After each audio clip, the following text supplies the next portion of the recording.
Hi guys. Welcome the Pakistani father and son Rakhi में मेरे दुआ साहब खैरियत से होंगे, जाओगे खुश होंगे यार आबाद। भारत ने बना लिए ऐसे बड़े बड़े डैम के देखकर पाकिस्तान के सूख गए पसीने, क्योंकि पाकिस्तान का हुआ पानी बंद हो डैम हमने की कुछ वजह से। कुछ नहीं किया तो इंडियन से कुछ तो करना ही करना सही है। कहा भाई साहब, इस टाइम हमारी सारा सब वो बंद हुआ है। पानी तो एक का कतरा बूंद नहीं आ रहा। सब कसम से तो कौन ऑन करते हैं स्टार्ट। भारत ने चिनाब पर ये क्या बना डाला, अब एक कतरा भी नहीं जाएगा पाकिस्तान। यही तो चीज़ दोस्तों, कम पड़ोसी हो गया देश पाकिस्तान इस वक्त एक भयानक खौफ में जी रहा है और इस खौफ की वजह सीमा पर चल रही कोई सामान्य सैन्य हलचल नहीं, बल्कि पानी की लहरों के बीच भारत का एक ऐसा ऐतिहासिक कदम है जिसने इस्लामाबाद की रातों की नींद उड़ा कर रख दी है। हमारे प्यारा भारत ने सीधे तौर पर चिनाब नदी के ऊपर अपना एक रणनीतिक शिकंजा कसना शुरू कर दिया है और वहां पर ऐसा मास्टर स्ट्रोक खेला है जिसकी गूंज पाकिस्तानी हुक्मरानों के कानों में सीधे तौर पर बज रही है। लंबे वक्त तक पानी के मुद्दे पर खामोश रहने के बाद भारत ने जल कूटनीति के मोर्चे पर अपना सबसे बड़ा और आक्रामक दांव चल दिया है, क्योंकि भारत के जाबाज इंजीनियर्स ने पहाड़ों का सीना चीरकर एक ऐसा अद्भुत कारनामा कर दिखाया है जिसे देखकर पूरी दुनिया हैरान है। तो चलिए आज के इस धमाकेदार वीडियो में मैं आपको भारत की इसी ऐतिहासिक कामयाबी के बारे में बताऊंगा। लेकिन वीडियो में आगे जाने से पहले अगर आप भी भारत के इस बढ़ते वैश्विक दबदबे और हमारे इंजीनियर्स को सलाम करना चाहते हैं तो इस वीडियो को एक लाइक करके कमेंट बॉक्स में जय हिंद जरूर लिखें। याद रहे, जय हिंद कहना हम सब के लिए गर्व की बात है। दोस्तों, क्या आपको याद है आज से 10 साल पहले, 15 साल पहले या फिर ज्यादा से ज्यादा 20 साल पहले विदेशी ताकतें हमेशा भारत का यह कहकर मजाक उड़ाती थीं कि भारत अपनी जल संपदा का सही इस्तेमाल कभी नहीं कर पाएगा, क्योंकि भारत में एजुकेशन रेट जो है वो काफी नीचे है। यानी विदेशी ताकतों का यह मानना था कि भारत के लोग काफी बेवकूफ हैं और वो अपनी जल संपदा का सही इस्तेमाल कभी भी नहीं कर पाएंगे। और इसीलिए जब भारतीय इंजीनियर्स ने इस नए और सीक्रेट हाइड्रो प्रोजेक्ट पर काम शुरू किया तो दुनिया को लगा कि यह कोई साधारण या फिर उबाऊ सरकारी टनल प्रोजेक्ट होगा। लेकिन इस राज को समझने के लिए आपको हिमाचल प्रदेश की बर्फीली वादियों के बीच चल रहे खामोश लेकिन बेहद शक्तिशाली काम को देखना होगा। लाहौल स्पीति के अत्यंत दुर्गम पहाड़ों के नीचे 8.7 किलोमीटर लंबी एक विशाल सुरंग बनाई जा रही है और यह सुरंग कोई आम यातायात वाली सुरंग नहीं है, बल्कि इस चिनाब व्यास लिंक टनल का एक असली रणनीतिक मकसद चंद्र नदी के अतिरिक्त पानी को मोड़कर सीधे व्यास नदी के बेसिन में पहुंचाना है।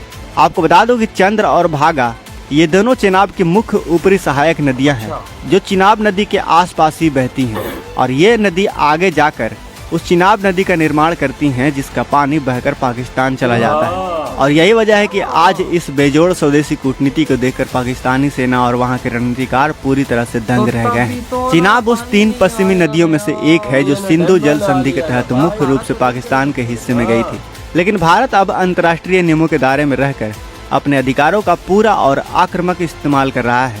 चंद्र नदी के उस पानी को जो बिना किसी उपयोग के सीधे बहकर पाकिस्तान चला जाता था, अब पहाड़ों का सीना चीरकर पूरी तरह ब्यास नदी में डाला जाएगा और ब्यास नदी पूरी तरह से भारत के संप्रभु अधिकार वाली नदी है। महज यह कोई साधारण सुरंग नहीं है। आपको बता दूं कि ये जो प्रोजेक्ट है, भारत प्रोजेक्ट जो शुरू कर रहा है, वो कोई साधारण प्रोजेक्ट नहीं है, बल्कि यह भारत का वो जल प्रोजेक्ट है जो यह साबित करता है कि हम अपनी जल संपदा का एक एक कतरा अपने देश के विकास में लगाने के लिए प्रतिबद्ध है। भारत के इस साहसिक कदम से पाकिस्तान में अचानक बेचैनी इसलिए बढ़ गई है क्योंकि उसे अच्छी तरह से समझ में आ गया है कि अब भारत की नदियों का पानी यूं ही मुफ्त में सीमा पार करके हमारे पास आने वाला नहीं है। आपको बता दो कि पाकिस्तान हमेशा से इस झूठे गुमान में जीता था कि पश्चिमी नदियों के पानी पर भारत कभी भी कोई बड़ा रणनीतिक हस्तक्षेप करने की हिम्मत नहीं जुटा पाएगा। लेकिन साल 2026 के इस नए भारत में परिस्थितियां पूरी तरह से बदल चुकी हैं।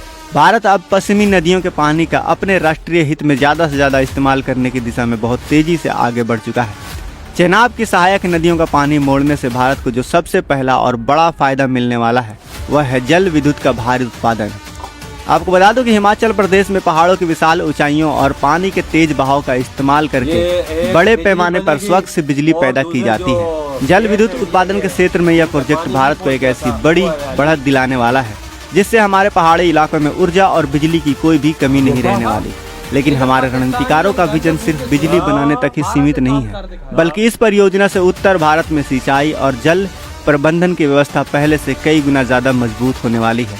जब यह अतिरिक्त पानी व्यास नदी में गिरेगा तो यह पंजाब, हरियाणा और राजस्थान के सूखे खेतों की प्यास बुझाने के लिए एक जीवनदायिनी अमृत साबित होगा। ब्यास नदी का जल स्तर बढ़ने से पूरे उत्तर भारत का वाटर ग्रिड और ज्यादा पावरफुल और अभेद्य हो जाएगा।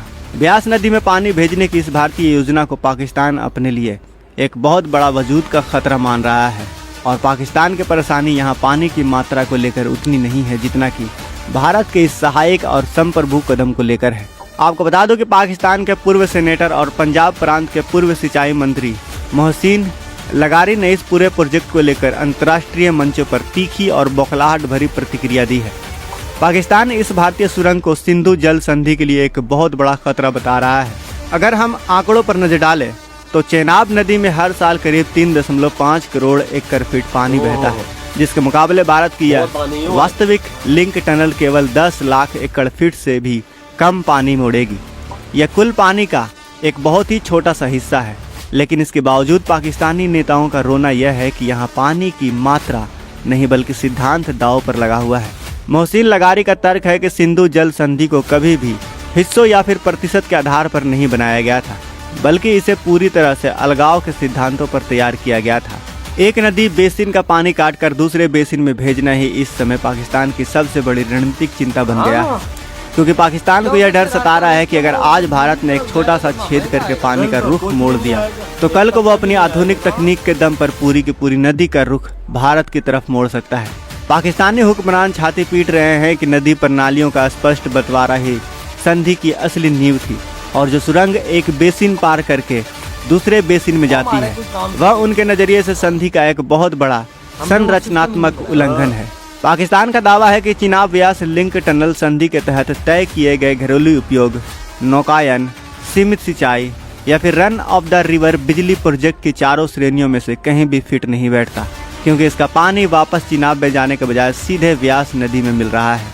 लेकिन वहीं दूसरी तरफ भारत अब उन पुरानी औपनिवेशिक और तकियानुसी व्याख्याओं को मानने के मूड में बिल्कुल भी नजर नहीं आ रहा है, जो हमारे देश के विकास और हमारे किसानों के खेतों में रोड़ा बनती हैं।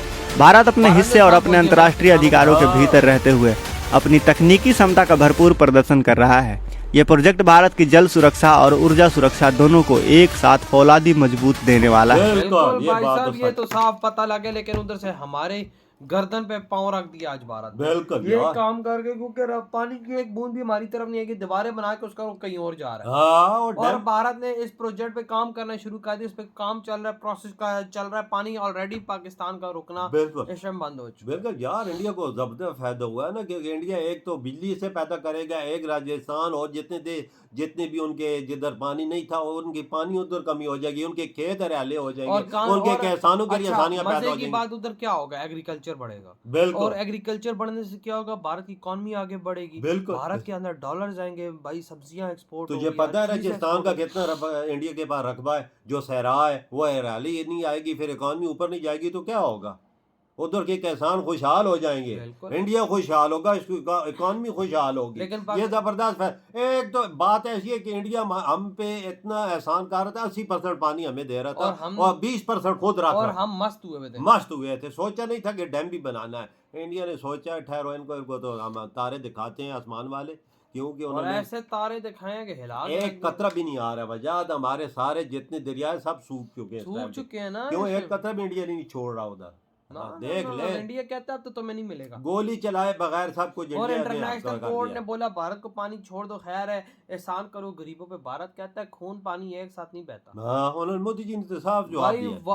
कौन कह सकता है वर्ल्ड कोर्ट को, ये भारत ही है जो कह सकता है, तभी तो अगलों की बोलती बंद। बिल्कुल ऐसे तो ये चीज नहीं होती ना। और इधर हम पाकिस्तानी सारा दिन भारत के पीछे लगे रहते और कोई काम ही नहीं है। और कोई काम करो यार। जब भी सैलाब आया, जब भी उधर से इंडिया ने इनको बताया कि अपनी तैयारी करके बैठो, पानी आने, इन्होंने आज तक कुछ नहीं किया। आज तक कुछ नहीं किया। तो भाई आप क्या कहता है, इधर वीडियो तुम करते तो